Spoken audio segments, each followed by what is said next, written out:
हर हर महादेव। तो आज हम बात करेंगे how environment affects a business system. तो इसमें सबसे पहले समझना ज़रूरी है कि एनवायरनमेंट क्या होता है। देखिए, बिजनेस में हम कई सारे एक्टिविटीज़ को परफॉर्म करते हैं।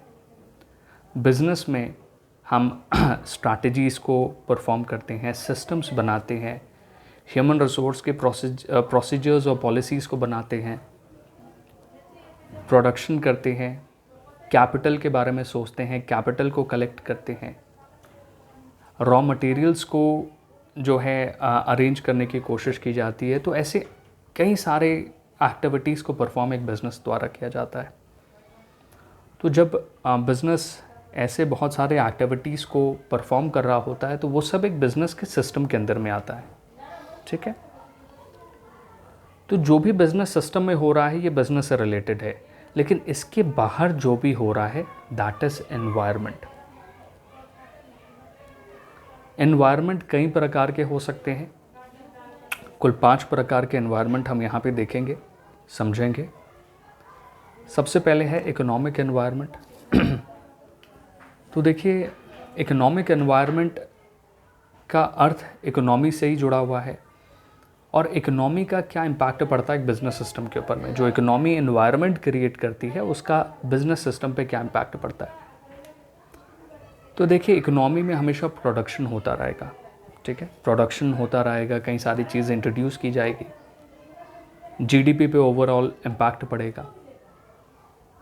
तो इकोनॉमी में सबसे पहले क्या होता है, प्रोडक्शन होता है और प्रोडक्शन किसी बिज़नेस के द्वारा किया जाता है। ठीक है, और बिज़नेस किसी इंडस्ट्री से जुड़ी होती है और वह इंडस्ट्री एक इकोनॉमिक सिस्टम के अंदर में आता है। वह उस देश का इकोनॉमिक सिस्टम होता है और उस नेशनल इकोनॉमिक सिस्टम को, उस देश के इकोनॉमिक सिस्टम को कहीं ना कहीं किसी और के द्वारा भी इम्पैक्ट झेलना पड़ रहा है। That is international economic system. तो मान लीजिए प्रोडक्ट हमारा है XUV 500। ठीक है, एक गाड़ी है महिंद्रा की। तो वह गाड़ी है, उसका बिजनेस यानी कि महिंद्रा ऑटोमोबाइल्स इंडस्ट्री कौन हो गया, ऑटोमोबाइल इंडस्ट्री हो गई। नेशनल इकोनॉमिक सिस्टम भारत हो गया। ठीक है, international economic system world economy हो गई। तो मान लीजिए कि वर्ल्ड में रिसेशन आता है। ठीक है, इकोनॉमी गिर रही है, तो कहीं ना कहीं उसका इम्पैक्ट, उस वर्ल्ड इकोनॉमी का इम्पैक्ट नेशनल इकोनॉमी पे पड़ेगा। देश की इकोनॉमी भी डगमगाएगी। ऐसा हमेशा देखने को मिलता है क्योंकि हम एक दूसरे से कहीं ना कहीं ग्लोबलाइजेशन की वजह से जुड़े हुए हैं। तो कहीं ना कहीं अगर दुनिया के किसी कोने में कोई भी चीज़ हो रही होगी तो उसका इम्पैक्ट ओवरऑल ग्लोब पे हर जगह पे पड़ता है। ठीक है, जैसे अगर आज रशिया और यूक्रेन के बीच में वॉर हो रहा है तो यह वॉर सिर्फ उन दोनों के बीच में सीमित नहीं है। इसकी वजह से कई और जगहों पे भी इसका इम्पैक्ट देखने को मिल रहा है। जैसे जो क्रूड ऑयल है उसके प्राइसेस बहुत ज़्यादा हाइक हो गए थे बीच में। कई सारे जैसे जर्मनी हो गई, वो चाहते थे कि अच्छे अमाउंट में उन्हें क्रूड ऑयल मिले, वो नहीं मिल पा रहा है। तो देखिए, कहीं ना कहीं इंटरनेशनल कोई भी इकोनॉमी में इम्पैक्ट पड़ता है तो उसका नेशनल इकोनॉमी पे इम्पैक्ट हमें देखने को मिलता है। ठीक है, उसकी वजह से इंडस्ट्रीज़ पे भी इम्पैक्ट पड़ता है। ठीक है, ऑटोमोबाइल इंडस्ट्री रिसेशन चल रहा है, हो सकता है कि एम्प्लॉयज़ निकालने की कोशिश की जा रही हो सकता है कि प्रोडक्शन को कम कर दिया जा रहा हो, तो इंडस्ट्री पे इम्पैक्ट पड़ रहा है। तो ओवरऑल किस पे इम्पैक्ट पड़ गया, महिंद्रा पे पड़ गया और महिंद्रा के इम्पैक्ट की वजह से प्रोडक्शन जो है वो घट गया। तो economic environment is all about जहाँ पर इकोनॉमी का इम्पैक्ट एक बिज़नेस पे किस प्रकार से पड़ता है उसे हम समझते हैं, कैसे ये एक दूसरे से कनेक्टेड है। ठीक है, अगला जो पॉइंट है that is business production program depends upon availability of resources. हमें मालूम है कि जो भी रिसोर्सेज होते हैं एक इकोनॉमी में, हमारे पास में रिसोर्सेज है, रिसोर्सेज हमेशा लिमिटेड होते हैं और रिसोर्सेज हमेशा लिमिटेड होते हैं। इसकी वजह से उनके प्राइजेस में आपको जो है उतार चढ़ाव देखने को मिलता है। तो कई बार ऐसा होता है कि जो बिजनेसेस हैं अगर वो अपने प्रोडक्शन पे ध्यान देते हैं तो उनके रिसोर्सेस पे भी उन्हें ध्यान देना पड़ता है, जो हमेशा होता है। और कई बार ऐसा होता है कि रिसोर्सेज के दाम बढ़ जाते हैं, ठीक है, तो इससे ओवरऑल क्या इम्पैक्ट पड़ता है, बिज़नेस के ऊपर में इम्पैक्ट पड़ता है। एक आउटर चीज़ है बिज़नेस का, इससे कोई रिलेशन नहीं है दूर दूर तक, लेकिन तब भी इसका इम्पैक्ट बिज़नेस के ऊपर में पड़ रहा है। माफ़ कीजिएगा, बिज़नेस से रिलेटेड है, रिसोर्सेज हैं जो बिज़नेस में बेहद ज़रूरी है, उसका इम्पैक्ट की वजह से, मतलब कि बहुत दूर की चीज़ है जिसका इम्पैक्ट यहाँ पे पड़ रहा है।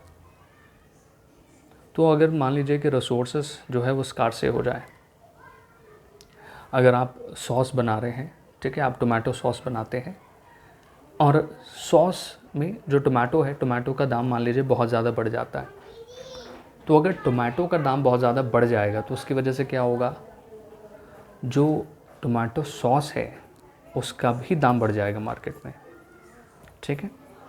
सप्लाई ज़्यादा मिलेंगे, डिमांड मतलब जो डिमांड करने वाले लोग हैं वो कम हो जाएंगे। तो ओवरऑल देखा जाए तो इकोनॉमी में जो भी इम्पैक्ट पड़ता है उसका बिज़नेस के ऊपर में इम्पैक्ट पड़ता है, उसके बारे में यहाँ पे बताया है। अगला जो है that is technological environment. Technology की वजह से बिज़नेस पे क्या इम्पैक्ट पड़ता है उसके बारे में बात किया जा रहा है। देखिए, एक बिज़नेस को अगर सर्वाइव करना है एक मार्केट में तो उसे टेक्नोलॉजी के साथ बदलना पड़ेगा। अगर टेक्नोलॉजी में किसी प्रकार का बदलाव आ रहा है तो उस बदलाव के हिसाब से अपने प्रोडक्ट में, प्रोडक्शन में, सिस्टम, स्ट्रैटेजीज में बदलाव लाना पड़ेगा। एग्जाम्पल के तौर पे बताता हूँ, जैसे पहले क्या होता था कि मेटल्स का गाड़ियों में बहुत ज़्यादा प्रयोग किया जाता था, उसकी वजह से गाड़ी कॉस्टली भी काफ़ी ज़्यादा बनती थी, नॉर्मल पर्सन के लिए एक्सेसिबल ज़्यादातर समय नहीं था। आज उसके कॉस्ट को घटाने के लिए, ठीक है, बिकॉज मार्केट बहुत ज़्यादा कॉम्पिटिटिव हो चुका है, उसके कॉस्ट को घटाने के लिए कंपनीज क्या कर रही है, प्लास्टिक को इंट्रोड्यूस कर रही है अपने मैन्युफैक्चरिंग में। आपको ऐसा भी देखने को मिलेगा कि इंजन्स में भी प्लास्टिक को यूज़ किया जा रहा है। तो ये क्या है, ये टेक्नोलॉजी एडवांसमेंट है।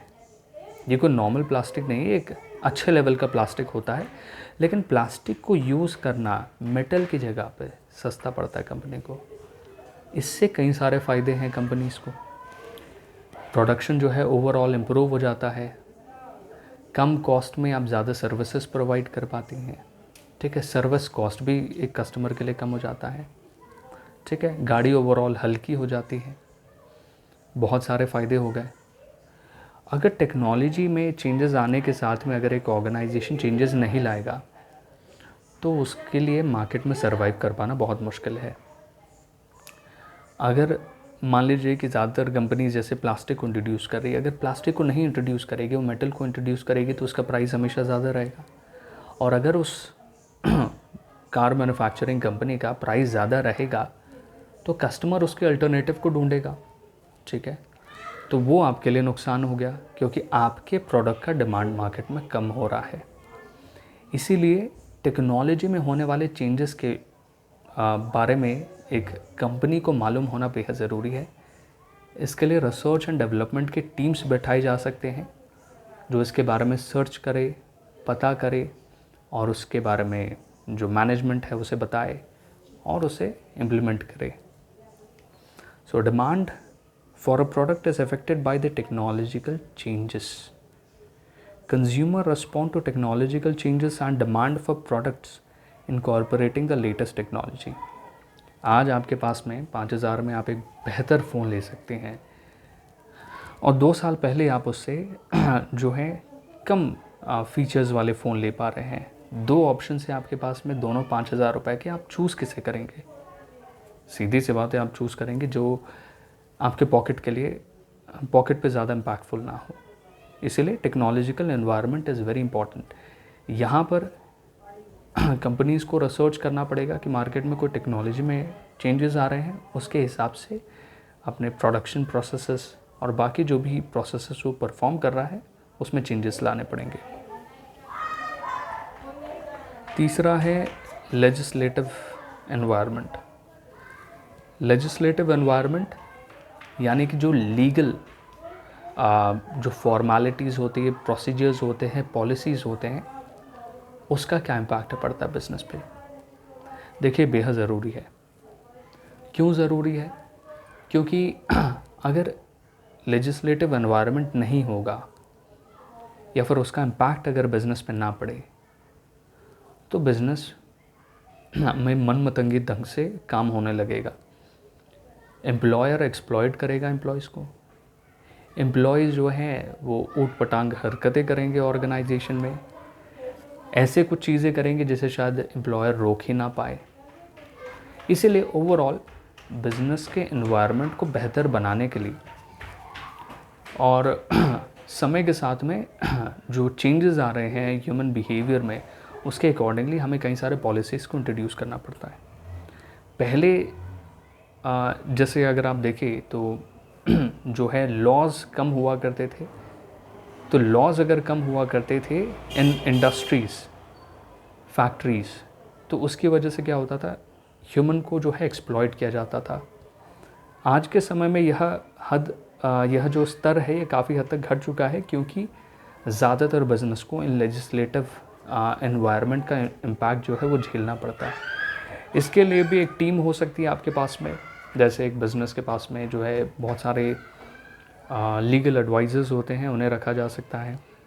ह्यूमन रिसोर्स का हेल्प लिया जा सकता है समझ पाने में कि मार्केट में क्या सारे लीगल फॉर्मेलिटीज़, प्रोसीजर्स, पॉलिसीज़ में क्या सारे चेंजेस आ रहे हैं, ताकि बिज़नेस को अच्छे से ऑपरेट किया जा सके।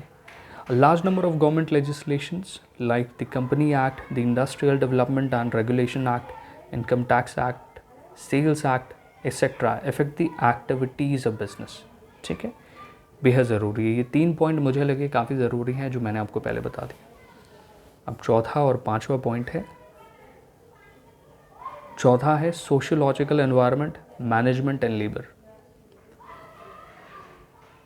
कई बिजनेसेस ऐसे हैं जो अभी भी ट्रेडिशनल प्रैक्टिसेस को परफॉर्म कर रहे हैं मैनेजमेंट में। ट्रेडिशनल प्रैक्टिसेस में क्या होता था कि बड़े बोरिंग से प्रैक्टिसेस होते थे जो जिसमें एम्प्लॉयर एम्प्लॉय एक दूसरे के साथ में इंगेज होता था। लेकिन समय के साथ में कई सारे कंपनीज ने इनमें चेंजेस लाया। जिनके पास में ह्यूमन रिसोर्स था, अच्छा ह्यूमन रिसोर्स था, उन्होंने मदद लिया बेहतर लोगों का, ठीक है, रिसर्च एंड डेवलपमेंट किया। अपने जो राइवल्स हैं उन्हें चेक किया गया कि क्या सारे चेंजेस वो लोग कर रहे हैं अपने प्रैक्टिसेस में, मैनेजमेंट प्रैक्टिसेस में, और उसे अपनाया गया कंपनीज़ में। तो यहाँ पे क्या हो रहा है मैनेजमेंट एंड लेबर में कि क्या सारे चेंजेस किए जा रहे हैं मैनेजमेंट प्रैक्टिसेस में, उसे अगर अडाप्ट नहीं किया गया एक ऑर्गेनाइजेशन के द्वारा, हो सकता है कि फ्यूचर में लेबर आपको छोड़ करके चला जाए। आप अगर मान लीजिए कि फॉर एग्ज़ाम्पल 6 दिन काम करवाते हैं और एक आपका राइवल है जो 5 दिन काम करवाता है, लेबर को लगभग दोनों के पास से सैलरी बराबर ही मिलनी है, तो वो किसे प्रेफर करेगा? वो प्रेफर करेगा ऐसे को जो ज़्यादा छुट्टियाँ दे रहा है। ठीक है, तो एक तरीके से वो मैनेजमेंट के प्रैक्टिसेस है जो मॉडर्न मैनेजमेंट प्रैक्टिसेस का एक हिस्सा है, जिसकी वजह से लेबर उसे ज़्यादा प्रेफर करेगा एज़ कम्पेयर टू इस कंपनी को। यहाँ पे ज़्यादा टाइम भी देना नहीं पसंद करेगा, मन लगा करके काम नहीं करेगा, क्योंकि उसे नज़र आ रहा है कि मार्केट में बाकी लोग उससे ज़्यादा बढ़िया सर्विसेज दे रहे हैं उसके ऑर्गेनाइजेशन से। इसलिए यहाँ पर क्या होता है कि आपको with the help of human resource आप बोल सकते हैं, या फिर वेरियस मैनेजमेंट प्रैक्टिसेस से एनवायरनमेंट में हो रहे चेंजेस को समझना होता है और उसे आपको जो है अपने बिजनेस में इंट्रोड्यूस करना पड़ता है। फाइनेंशियल एनवायरनमेंट, जो फाइनेंसेस है उससे क्या बिज़नेस में इम्पैक्ट पड़ता है उसके बारे में बात किया जा रहा है। तो फाइनेंसेस अगर आप देखें तो कई बार होता है कि गवर्नमेंट की वजह से, किसी पॉलिसीज़ की वजह से, प्रोसीजर्स, सिस्टम्स की वजह से, इंडस्ट्री में बदलाव की वजह से, टेक्नोलॉजी में चेंज की वजह से, अन्य कोई भी कारण हो सकता है जिसकी वजह से जो है फाइनेंसेस गड़बड़ हो जाते हैं, वह भी एक बिज़नेस पे इम्पैक्ट डाल सकता है। महत्वपूर्ण ये 3 पॉइंट थे जो मैंने आपको ऊपर में एक्सप्लेन कर दिया। देखिए, और लास्ट में जो 2 पॉइंट्स है आप इसे कहीं और से भी रेफ़र करके पढ़ सकते हैं। जो महत्वपूर्ण सेक्शन था मैंने आपको बता दिया, जो आपके लिए बेहद महत्वपूर्ण है। इसको आप अपने भाषा में लिखें, कोशिश करें कि देखिए डायग्राम्स ये मैंने खुद से ही बनाए हैं, आप खुद से बनाइए, आपको काफ़ी इससे हेल्प मिलेगा। हो सकता है कि आप एग्ज़ामिनेशंस में ज़्यादा स्कोर कर पाएँ। तो ओवरऑल देखा जाए तो हमने समझ लिया कि एनवायरनमेंट का क्या इम्पैक्ट पड़ता है बिज़नेस पे, और बिज़नेस को उसके लिए क्या करना चाहिए। ठीक है, उस इम्पैक्ट को समझना, उस इम्पैक्ट के अकॉर्डिंगली आगे बढ़ना ज़रूरी है।